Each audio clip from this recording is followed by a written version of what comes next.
with press coverage, courtesy of our Falcons reporter Vaughn McClure. It's an update on Julio Jones, who is expected to play this week. This is despite being sick. He's expected to be back tomorrow. He's been experiencing flu-like symptoms. 'Tis the season, but he's expected to play. So, with that, we'll turn to our pass catcher spotlight. We're going to let Darren be the glass half full guy. Oh, really? All right, why not? Darren, what matchup do you like? I like Keenan Allen.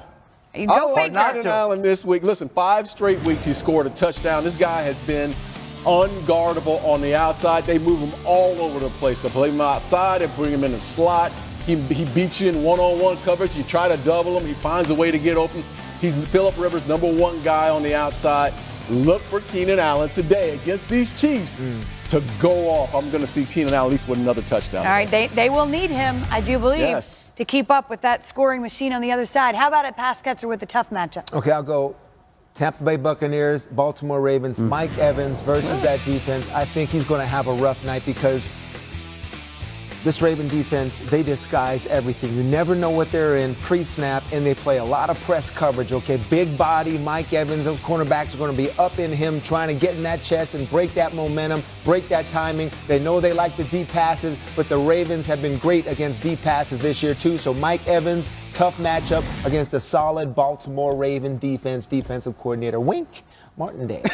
Woo! You like that, don't you? You've been waiting all day to do that. I know it. All right, Darren, who do you want regardless? You know, last week, who did I pick? Jarvis Landry? Yep. Yes. Jarvis Landry had a big day, didn't he? Did he not have a big day? Funny how your memory works sometimes. Going back to the well? It just works that way. I'm going with Michael Thomas this week with the Saints. Michael Thomas is going to have a huge day this week. And the reason why is, listen, Drew Brees is looking for this guy every play because he knows consistently Michael Thomas is going to make that big catch. And you'll see him again this week. He'll move him around in the offense. He'll go up and make the big plays. Michael Thomas will have a huge week this week. All right, you guys been the definition of breakout. Everybody goes in a different direction, but I'm going to ask you anyway, Teddy, whatever you think it means, give me a breakout candidate. We know about this guy. We know about T.Y. Hilton, but I think he's going to have a good day versus the Dallas Cowboys. 3 out of the last 4, he's gone over 100 yards. All right. So how's he breaking out? Andrew Luck, break out because these guys need a victory, all right? This is Everybody shut down everybody else. I'm going to take care of you, Wendy Nix, all right? You just listen to me. I'm trying, T. I'm trying. Deep ball threat, Andrew Luck's favorite guy to throw to against the Cowboys defense. If anyone breaks out against the Cowboys defense, whom I respect very much, it's a breakout. A lot of man-to-man. I want to change this one. That's the way to describe it. There it is. Nobody's broken out against the Cowboys defense. Do you see? Yeah. Shefty's with me, you're not. Exactly. No, I am. I just think we should change that category to something you want to say. Something you want to say, Kennedy. My pig grade, Wendy. Teddy's take. Teddy's take. There we go. There you go. Teddy's that take. works. There you go. Break That's out. a good one. Breakout. All right. Here we go. We'll revisit Shefty storyline. Last week we saw that the Broncos were missing Emmanuel Sanders, and we saw how it impacted them in Oakland. And now they get Jarvis Landry and the Cleveland Browns on Saturday. And it looks like no Denzel Ward for the Cleveland Browns. He's still getting over his concussion. So the Browns are vulnerable. Somebody, Deshaun Hamilton,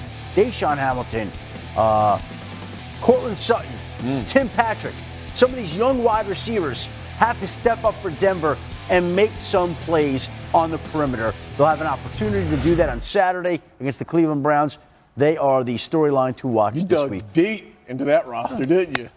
That's what he does. He's Adam Schefter. He's also, by the way, in the semifinals in not 1 but 2 leagues. So with that, we'll say hello to Matthew Berry. Might have some information. Pass catcher, love, hate. Thanks, Wendy. Pass catcher I love to exceed his projection on ESPN this week, Jarvis Landry. Clearly, things have turned around for Landry recently. He has more points in his last 2 games than he did in his previous 4 before that. By the way, this is a good matchup. Broncos allowing the 4th most yards per reception to the slot this season. Obviously, they're without Chris Harris now as well. And while the Browns have been creative with Landry's usage, he still ranks 3rd in slot targets this year. Give me the over on his projection of 12.2 this week. As for a pass catcher I'm down on this week, it's Kenny Golladay. Last 3 weeks, Golladay catching just 50% of his targets. His receptions and yards have declined each game during that stretch. Now Golladay and the Lions have to travel to Buffalo in December to face a Bills defense that have given up the 3rd fewest fantasy points per game to wide receivers this season. You expect some shadow coverage coming from Tre'Davious White, so I'm taking the under on Galladay's projection of 12.2 this week. Matthew, so much to watch tonight. The AFC West showdown between the Chargers and the Chiefs. It's in Kansas City, and a win will lock up a first-round bye in the playoffs for Andy Reid and company and could potentially even clinch home field advantage. That's if the Patriots lose to the Steelers on Sunday afternoon. When Andy Reid looks across the sideline, there's about a 1 in 4 chance he sees one of his former assistants looking back at him. How about this coaching tree? John Harbaugh, Ron Rivera, Doug Peterson, Sean McDermott, Todd Bowles, Pat Shurmur, and now Matt Nagy. 7 current NFL head coaches have all come from the Andy Reid coaching tree. Just tremendous. In the offseason, Katie Nolan caught up with just about all of them and Coach Reid to find out what it's like working for one of the NFL's most impactful coaches. Let's start at the very beginning, the first time you met Andy Reid. I guess my first impression was just I felt like I was talking to a ball coach, a good guy. You know, you're nervous. I mean, you're hoping to stay on. You're hoping to have a chance to continue to coach in the National Football League. And coach just made you feel right at ease. Come on, let's get a body on a body. Watch the crazy stuff. Let's go. Let's kick their ass. Here we go, man. Bring it up. What coach said. Watch that first approach. Did you learn anything about dealing with the media from Coach? Of course, now being in that market, I can see why his answers were extremely short. Andy, what's this team need to do to improve on third and short situations? We need to convert them. And I don't think there was ever a time where Coach Reid said anything to the media that your family would look at and go, why would he say that? First of all, it starts with me. It starts with me. Listen, this is my responsibility. You know, I'll take responsibility for it. I accepted the responsibility. That's my responsibility. This is my football team. All of it falls on me. I'm the head coach. Todd, what was your first impression? I learned very quickly that when he looks over his eyeglasses, then he has a problem with you. Did you know that you do that? You look over the eyeglass? Is that on purpose? I didn't. No. Old people do that. Yeah. When things first started for me, I'd get a note from Coach. When things were going tough for me, I'd get a note from Coach, a little text message. So he's constantly thinking about you. You look good, Coach. Now, I really had a great time when I worked for him. Yeah, he's a good dude. He really is. He took care of us, too. He was so great. He's got a great sense of humor, too. In one of my first jobs working for Coach comes by one night and says, hey, what are you doing? And I said, I don't know, I'm done. I'm ready to go home, I don't know. And he goes, hey, show me how you hold a marker to draw pictures, X's and O's on the board. So I showed him, he said, no. He said, when you write, you hold it one way. And when you draw X's and O's, you hold it another way. Full back, shovel, pass. Get rid of all those. I mean, you talk about details and selling yourself as a coach to the players so that the buy-in is there. He's there in the way. If you block The detail thing is such a good point. His coach's football team, he was involved in every single part of the deal, you know? And even special teams. Coming into the office and saying, okay, take me through the field goal protection. I know what the question is going to be. What happened? Right? What? Just tell me what happened. What happened on the punt? On here? Yeah. Bad kick. You seem to be a coach that draws a lot of impersonations from fans. Have you guys seen fans that dress up like Coach Reid? Run the ball! There will be no running of the ball. You guys, the mustache twitch? Yeah, Does anybody mustache twitch, recognize the mustache twitch? The mustache twitch, if you say something, the coach kind of like is like, I'm not sure what he's thinking exactly what he would say, but doesn't say it. But the mustache starts to twitch sideways a little bit. You're like, okay, let me rephrase this. Let me go to the direction here. I'll tell you what, this is absolute. Might as well just cancel this drill. So Andy had a schedule every night. We did it exactly the same way. We had this big hill we'd walk up. So I'd be walking up the hill, and then here comes the SUV, the big SUV. And Andy rumbles up one day. Usually we just kind of blow by, you know.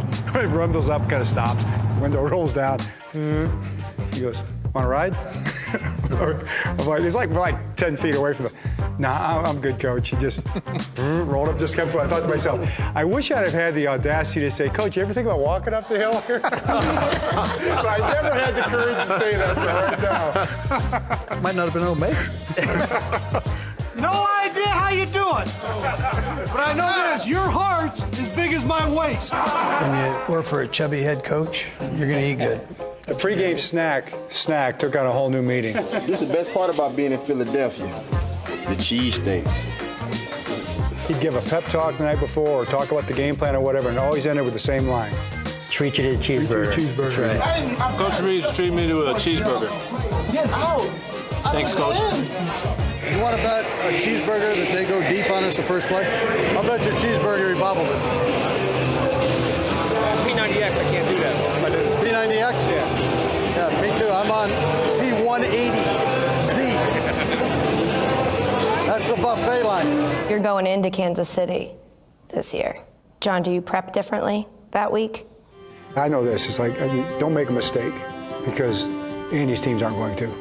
And it's just a matter of time. You make a mistake and, man, they pounce on it and they'll just keep the pressure on until he gets an opportunity to somewhere put the dagger in your team. Near side throw, picked off Marcus Peters. Peters at the 25-30, down the near sideline, trying to outrun everybody in Maryland. So he's taught us well. You know, we're just trying to do it better than he does it that particular Sunday, and that's the big challenge. I know one thing, he likes to win. He likes to win, and he's done it quite often. We'll say hello again to Steve Young. And Steve, is so interesting. You too, a part of this. Andy Reid graduated from BYU in '81. He got his start in coaching there as a GA, graduate assistant, the next year. And you were there when it all started. Yeah, I was a freshman, and we back then you had, JV football. We had a series of games against the Air Force and UNLV and went around. He was the JV coach, and I was one of 3 quarterbacks, and we rotated who was going to start. We had 6 games, and each one was going to get 2. I guess it was my turn at Air Force to start, and Andy came in before the game. He says, "Hey, Steve, Mark Howgo's dad came in from Minnesota, and I want to have his dad see him. Do you mind if he starts?" I'm like, "Yeah, I mind." He still benched me, but he was there. Mike Holmgren joined and was the offensive coordinator, and so they made a friendship. Then they separate. And then when Mike went to Green Bay, he hires immediately Andy Reid to be his kind of #1 assistant. And then Andy learns everything from Mike. Mike learned everything from Bill Walsh. And remember, Bill Walsh packaged everything he knew in 1989 or 1990 and handed it to Mike Holmgren in 1992 to go and take it to Green Bay. And on the way out the door said, "I'll see you in the championship game." And Andy saw that and took all that toolkit. And talk about the abundance of Bill Walsh to Mike Holmgren to Andy Reid, and now Andy has its own coaching tree. And I think if you think about that, it's just a wonderful. What is the secret to that? It's not detail. Yeah, it's part of it. The secret is I seek and I'm fearless about the abundance that I don't have any proprietary knowledge. I share it. I want coaches to know about it. I want them to come back and compete against me. And that's the way that I think greatness is made. And I give it to Bill, I give it to Mike, and I give it to Andy, and it's really infected in a positive way the whole NFL. Almost every coach has been touched by this toolkit. It's wonderful and a huge part of their legacy. There's no question about it. Those relationships that have meant so much to so many. I'll ask you this. He's been in the Super Bowl before, but is this Andy Reid's best shot, in your opinion, at winning one? Yeah, but Patrick Mahomes, if Andy's going to coach till he's 90 now because Patrick Mahomes is going to be around, right? He feels like you probably attack it every year. But yes. But I think they're going to try to retool. If they don't make it this year, they'll retool and say, look, Patrick's going to get us to some Super Bowls. Let's just make sure he has all the talent around him. But yes, right now, absolutely a chance to go to the Super Bowl, no doubt. I don't think you can blame him for wanting to coach till 90 with Patrick Mahomes. That's the way it looks right now. Steve, thank you. We'll be back with you shortly because you know what's coming. It's quarterback bingo. Steve, happy, thrilled, to stick around every Thursday and play this game with us. So, yeah, he loves it. We'll be back.